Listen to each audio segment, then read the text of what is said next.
పాకిస్తాన్లో బలూచిస్తాన్ దాడులు ఇంకా ఆగడం లేదు.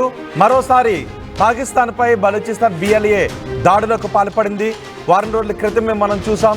ఒక ప్రయాణికుల ట్రైన్ 2 రోజుల పాటు నిర్బంధించి ఏ స్థాయిలో అక్కడ దాడులు కొనసాగాయో ఇప్పుడు మరోసారి బలూచిస్తాన్ పాకిస్తాన్పై గురిపెట్టింది. పాకిస్తాన్పై దాడులకు పాల్పడింది. ఈసారి 2-3 చోట్ల దాడులు జరిగినట్టుగా తెలుస్తోంది.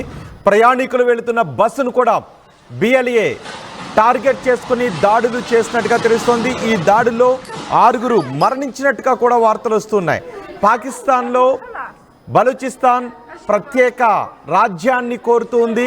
ఈ నేపథ్యంలో పాకిస్తాన్ సైన్యాన్ని లక్ష్యంగా చేసుకొని బలూచిస్తాన్ లిబరేషన్ ఆర్మీ ఎప్పటికప్పుడు దాడులు చేస్తూనే ఉంది. దాడుల్లో వందలాది మంది చనిపోతూనే ఉన్నారు. గతంలో ఈ దాడులు రోడ్డు మార్గంలో ఎక్కువగా ఈ దాడులు జరిగేవి. ఎక్కడైతే భద్రతా సిబ్బంది వెళ్తూ ఉన్నారో భద్రతా సిబ్బంది వాహనాలను టార్గెట్ చేసుకుని దాడులు జరుగుతూ ఉండేవి.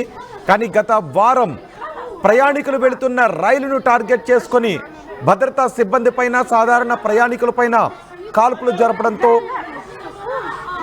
33 మంది వరకు చనిపోయారు. ఆ తర్వాత పాకిస్తాన్ ఆర్మీ ఆ ట్రైన్ను తమ హస్తాల్లోకి తీసుకొని ఆ బలూచిస్తాన్ లిబరేషన్ ఆర్మీ ఉగ్రవాదులను మొత్తం మట్టుబెట్టారు. 30 మందికి పైగా ఉగ్రవాదులను